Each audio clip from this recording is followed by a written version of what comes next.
James stood frozen, his grip tightening around his phone as the weight of the threat settled in.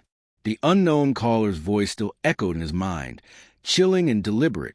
"Get out while you can, or the next time we talk, it'll be your last." But James had no intention of leaving. His gaze drifted to the broken window, the scattered shards of glass glistening in the moonlight. Shadow whined softly at his feet, sensing the tension in the air. James took a deep breath, steadying himself. He wasn't going to let fear control him. He wasn't going to let them win. Before he could process his next move, his phone vibrated again. His heart jumped. But this time, the caller ID was an unknown. Detective Reynolds. James answered immediately. "Detective, we need to talk. Now." Reynolds' voice was clipped, urgent. James frowned. "Did you find something?" "Not over phone. Meet me at the station in 30 minutes. James hesitated. Going to the police station meant leaving his home vulnerable. But if Reynolds had something important, "I'll be there." Hanging up, James glanced around. Every instinct told him not to leave his house unattended, but he needed answers. He grabbed his jacket, patted Shadow on the head, and stepped outside, locking the door behind him. The drive to the station was tense. His mind raced with possibilities. What had Reynolds found? Did they know who was behind the threats? Or was this another warning that James was in deeper than he realized? When he pulled into the station parking lot, Reynolds was already outside, waiting. The detective waved him over, his expression unreadable. Inside the dimly lit office, Reynolds motioned for James to sit before shutting the door. He dropped the file onto the desk with a thud. "I ran a deeper background check on Margaret Winters," Reynolds said, sitting across from him. "And what I found, well, it explains a lot." James leaned forward. "What do you mean?" Reynolds opened the file, revealing old newspaper clippings, police reports, and property records. Margaret's family has been involved in, let's just say, questionable activities for decades. Her late husband, Richard Winters, was suspected of being part of a white supremacist group in the 1980s. Several disappearances were linked to their organization, but nothing was ever proven. James clenched his jaw. Disappearances? Reynolds nodded grimly. Margaret's family has a history of making problems go away. If she feels threatened, she won't hesitate to use the same tactics. James exhaled sharply. He had suspected Margaret was dangerous, but this was something else entirely. "There's more." Reynolds slid another document toward him. "Your house wasn't just foreclosed. The bank that handled the foreclosure had connections to a shell company, one that Margaret had been funneling money through for years." James's stomach turned. "Are you saying—" "She was trying to get it back under the table, but before she could finalize the deal, you bought it." James ran a hand over his face. No wonder Margaret was furious. She hadn't just lost the house. She had lost power. "She won't stop," Reynolds said. "Not until she gets what she wants." James looked up, determination burning his eyes. "Then she'll have to fight me for it." Reynolds sighed. "I figured you'd say that, which is why I had an officer do surveillance near your place tonight." He slid a grainy photo across the desk. "And this is what they found." James's blood ran cold. The image showed a shadowy figure near his house, setting something down on his porch. "What is that?" James asked, his voice barely above a whisper. Reynolds's expression darkened. "We don't know yet, but my guy didn't want to approach alone. We need to get back to your place now." James didn't need to be told twice. He bolted out of the station and sped home, Reynolds following closely behind. His hands gripped the wheel so tightly his knuckles turned white. When he pulled into his driveway, his stomach lurched. A small, unmarked box sat on his doorstep. James killed the engine and got out cautiously. Shadow barked furiously from inside, pawing at the door. Reynolds stepped out of his car, hand hovering over his holstered weapon. James took slow, deliberate steps toward the box. Every nerve in his body screamed at him to be careful. He knelt, reaching out to lift the lid. Beep. James's breath caught. He jerked his hand back just in time. Reynolds lunged forward, grabbing him. "Move!" The explosion was small but forceful. blasting the box apart and sending debris flying. James stumbled back, heart pounding. Smoke curled into the air, the sharp scent of burnt plastic stinging his nose. A bomb. If he had opened it fully. Reynolds cursed under his breath. They're not just threatening you anymore. They're trying to kill you. James's chest heaved as he stared at the smoldering remnants. This wasn't just intimidation. This was an all-out war. And then, a slow clap echoed from the darkness. James spun around, fists clenched. A figure stepped out of the shadows, the street lamp casting a sinister glow over their face. Margaret Winters. She smirked, her eyes gleaming with cruel satisfaction. Still feeling brave, Mr. Anderson? Reynolds reached for his gun. Stay where you are, Margaret. Margaret's smirk widened. Oh, detective! Do you really think I came alone? From the darkness, figures began to emerge. One by one, men in dark clothing, their faces hidden, their presence suffocating. James's breath hitched. He was outnumbered. Margaret stepped forward, her voice dripping with venom. You were given plenty of chances to walk away. But now you force my hand. James swallowed hard, his mind racing. They had planned this. They had been waiting for him to come home. And now, Margaret tilted her head mockingly. So, James, what's it going to be? James's heartbeat thundered in his ears as Margaret's men emerged from the shadows. Their dark silhouettes grew clearer under the dim glow of the street lamp. At least 5 of them, all standing in a loose semicircle around him and Detective Reynolds. Their posture screamed intimidation, their presence thick with menace. Margaret tilted her head, a smug smirk playing at her lips. So, James, what's it going to be? James swallowed hard, fighting to keep his voice steady. You really think this is going to scare me? Margaret chuckled, slow and mocking. Oh, dear. It's not about fear, Mr. Anderson. It's about teaching you your place. Reynolds stepped forward, his hand tightening around his gun. You take one step closer, and I swear. Margaret held up a hand, feigning innocence. Now, detective. No need to be hasty. After all, we wouldn't want an unfortunate accident to happen, would we? James felt his blood boil. The audacity, the entitlement. Margaret and her people had played dirty from the start, but now, they were resorting to outright violence. James clenched his fists. You've already lost, Margaret. You just don't know it yet. Margaret raised an eyebrow. Oh, and what makes you so sure? James glanced at Reynolds. Because we came prepared. Margaret's smirk faltered, just slightly. A flicker of doubt crossed her eyes. What? A sudden rustling in the bushes behind the men made them turn. Before anyone could react, several squad cars roared into the street, sirens blaring red and blue lights cutting through the darkness. Officers poured out, weapons drawn, barking orders. Put your hands up. Now! Margaret spun around, her expression twisting into one of pure disbelief. What the... James took a step closer, lowering his voice just enough for only her to hear. You thought you were setting a trap? I set one first. Margaret's face turned ghostly white as the realization hit her. She had walked right into it. Down on the ground, an officer yelled.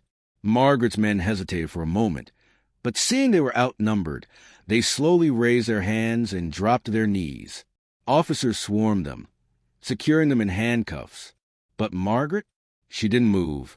Her fingers curled into fists, her breath shallow.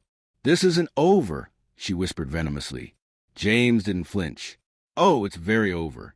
Just then, 2 officers approached Margaret, ready to restrain her. Margaret took a sharp breath, then suddenly reached into her coat. Gun! Someone shouted. Before she could even draw whatever she was reaching for, Reynolds tackled her to the ground. The impact knocked the breath from her lungs as Reynolds pinned her arms behind her back, wrenching a small switchblade from her grip. You just don't know when to quit, do you? Reynolds muttered, shaking his head. Margaret thrashed, but it was useless. The fight was over. The officers cuffed her, hauling her to her feet as she seethed with rage. James stepped forward, looking her in the eyes. All this hatred for what? Margaret spat at the ground near his feet. Because people like you don't belong in places like this. James let out a bitter laugh. That's where you're wrong, Margaret. People like me, we belong wherever we choose to be. And no amount of hatred will change that. Margaret's jaw clenched as the officers led her toward a squad car. Her eyes burned with a promise. This wasn't over in her mind. But in reality, she had already lost everything. James watched as the doors slammed shut behind her, the sirens wailing as the car pulled away. A heavy silence followed. Reynolds let out a breath. Well, that was eventful. James nodded, his muscles finally relaxing. Yeah, but at least it's over. Or so he thought.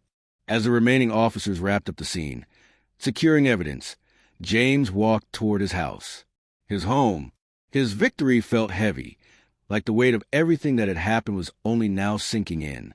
He placed a hand on the doorknob, inhaling deeply. He had won. He had stood his ground. And now he could finally move forward. But just as he stepped inside, his phone rang. James hesitated, pulling it from his pocket. The number was unknown. Frowning, he answered, "Hello?" Silence. Then a low, raspy voice. "You think it's over, James?" James's blood ran cold. A slow chuckle came through the line. Margaret was just beginning. Click. The call ended. James stood there frozen, the phone still pressed his ear. It wasn't over. Not even close. James's fingers tightened around his phone as he stared at the screen. The call had ended, but the eerie chill in his spine remained. He swallowed hard, replaying the voice in his head. That laughter, that warning. Margaret was just the beginning. He turned toward Reynolds, who was still speaking with one of the officers. The detective caught James's expression and frowned. "You good?" James hesitated, then slowly nodded. "Yeah, just tired." Reynolds studied him for a moment, but didn't press. "Get some rest. You've been through enough tonight." James nodded, but rest was the last thing on his mind. He turned back to his house, stepping inside and locking the door behind him. The silence felt suffocating. Every shadow in the corner seemed darker, every creak in the house louder than usual. Shaking his head, he forced himself to move. He needed a drink, something to calm his nerves. He poured himself a glass of water and took slow sips, trying to rationalize what had just happened. Margaret had power, sure, but she was in handcuffs now. What could she possibly do? Then why did it feel like someone else was pulling the strings? His phone buzzed again. A text this time. "Unknown number. You should have left when you had the chance." James's breath caught in his throat. His hands trembled as he stared at the message. He typed back quickly. "James, who is this?" 3 dots appeared. Then they disappeared. Another message followed. "Unknown number. You think you won? Look outside." James's pulse spiked. His grip on the phone tightened as he slowly turned toward the window. He hesitated, his heart hammering against his ribs. Then, inch by inch, he pulled back the curtain. A black car idled at the end of the street, its headlights off. James could barely make out the shape of a person sitting in the driver's seat, watching. A chill swept down his spine. His phone vibrated again. "Unknown number. See you soon." James took a step back, his mind racing. He needed to act fast. Whoever this was, they weren't just sending threats. They were here. He grabbed his keys and rushed to the door, throwing it open and stepping onto the porch. The moment his foot hit the wood, the car's engine roared to life. James sprinted forward, trying to get a better look at the driver, but the car peeled off, tires screeching against the pavement. He watched as it disappeared into the night, his hands balling into fists. Enough was enough. He turned back inside and dialed Reynolds' number. The detective picked up almost instantly. "Reynolds." "It's me," James said, his voice tight. "We have a problem." There was a pause. Then Reynolds' tone turned sharp. "What happened?" James exhaled, forcing himself to stay calm. "I just got another threat. Text messages. And someone's been watching my house." Reynolds cursed under his breath. "Send me the messages. I'll run the number." James nodded, already forwarding the text. "Who do you think it is?" Reynolds was quiet for a moment. "Could be someone tied to Margaret. She had a lot of influence." But what?" Reynolds sighed. Something about this feels bigger. James frowned. Bigger how? Margaret was bold, but she wasn't careful. Whoever's threatening you now, they are. James swallowed hard. He already knew that. The precision of the messages, the way they knew when to call, when to text, when to watch. Whoever this was, they weren't just some bitter old woman trying to reclaim her house. They were professionals, and they weren't done with him yet. James exhaled sharply. So what do we do? Reynolds didn't hesitate. We fight back. But first, you need to get out of there. You're not safe. James rubbed his temples. He had fought too hard for this house just to walk away. But at the same time, he wasn't stupid. Whoever was behind this wasn't playing games. He sighed. I'll pack a bag. Good. I'll send a unit to watch the place while we figure out our next move. James ended the call and looked around his home. He had barely settled in, and now he was being pushed out again. He clenched his jaw. No, he wouldn't let them win. As he turned to head upstairs, something caught his eye. A single white envelope slid halfway under his front door. His breath hitched. That hadn't been there when he walked outside. Slowly, he bent down, picked it up, and turned it over in his hands. No name, no return address. Just one word scrawled across the front in red ink. Leave. James's stomach twisted into knots. His fingers trembled as he tore it open, pulling out the paper inside. The moment he unfolded it, his blood ran cold. It was a photograph of him, sleeping, in his bed. James's breath came in ragged gasps as he stumbled back, his mind reeling. They had been inside his house. James's pulse pounded in his ears as he clutched the photograph in his trembling hands. The image of himself sleeping in his own bed sent a violent shudder through his body. Someone had been inside his house, watching him, close enough to capture this moment without waking him up. His stomach churned with a mix of fear and fury. He spun around, scanning every corner of the house, every dark shadow that suddenly seemed deeper, more menacing. How had they gotten in? Had they left anything else behind? His phone buzzed again. Another text. Unknown number. Still feel safe, homeowner? James's breath hitched. His hands clenched into fists. This wasn't just intimidation anymore. This was a full-blown invasion, a violation. He could feel his own rage bubbling to the surface, overpowering the fear that had gripped him moments ago. He wasn't just going to run. He called Reynolds immediately, pacing back and forth. The detective picked up within 2 rings. James! The concern in his voice was evident. They were inside my house. James hissed. They took a picture of me while I was asleep. Left it in an envelope under my door. A pause. Then Reynolds cursed under his breath. Okay, listen to me. Get out of there. I'm on my way now. Don't touch anything else. I'm not leaving my house again. This is exactly what they want. James, this isn't about pride. This is about survival. Whoever this is, they're escalating. You need to take this seriously. James knew Reynolds was right, but the idea of walking away made his blood boil. He'd worked too hard for this place. Too hard to be driven out by someone hiding in the shadows. His eyes darted back to the photograph in his hand. His jaw tightened.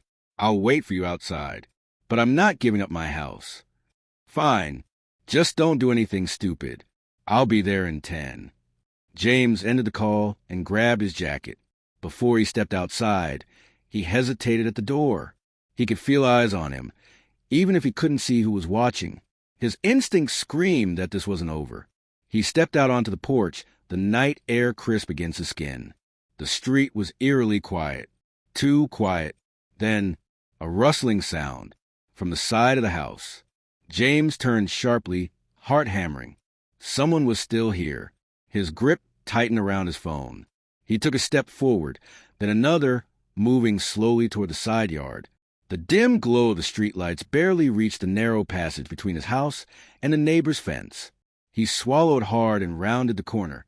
Nothing, just the wind, rustling the trees. He exhaled sharply. Maybe he was just paranoid. Maybe a metallic click. Behind him, James spun around just as a figure stepped out of the shadows. The glint of something shiny caught his eye. A gun. "You should have left when you had the chance," the figure muttered. James barely had time to react before a car screeched to a stop in front of his house. Headlights flooded the yard, momentarily blinding both him and the intruder. A second later, a voice rang out. "Drop the weapon. Now!" "Reynolds." The figure hesitated, but only for a second before darting back into the darkness. James felt a rush of adrenaline as he sprinted after him. "James, stop!" Reynolds barked, but it was too late. James wasn't thinking anymore. He wasn't about to let this person get away. He chased a shadowy figure through the side yard, feet pounding against the damp grass. The intruder was fast, but James was fueled by something more, pure, unfiltered rage. The figure bolted toward the back fence, but James was closing in. Just before they could scale it, James lunged, grabbing onto the back of their jacket and yanking them down. The two of them crashed to the ground. James scrambled on top, pinning the intruder beneath him. "Who are you?" he snarled, gripping the collar of their hoodie. "Who sent you?" The intruder struggled, but James held firm, fueled by weeks of torment, fear, and frustration. The adrenaline had taken over. Then Reynolds was there, gun drawn. "Don't move. Hands where I can see them." The intruder went still. James, breathing hard, finally got a good look at the person beneath him. A man mid-40s, rough-looking, scars across his face. Reynolds kept his gun trained on the man. "You good, James?" James nodded, though his heart was still pounding. "Yeah." Reynolds gestured with his gun. "Now, let's see who you are." James reached down and yanked off the intruder's hood. His blood ran cold. It wasn't just some hired thug. It was someone he recognized, someone connected to Margaret. And the look in his eyes said one thing: this was far from over. Who is this mysterious attacker? How deep does this conspiracy go? Drop your theories in the comments and subscribe so you don't miss part 2. This is getting serious.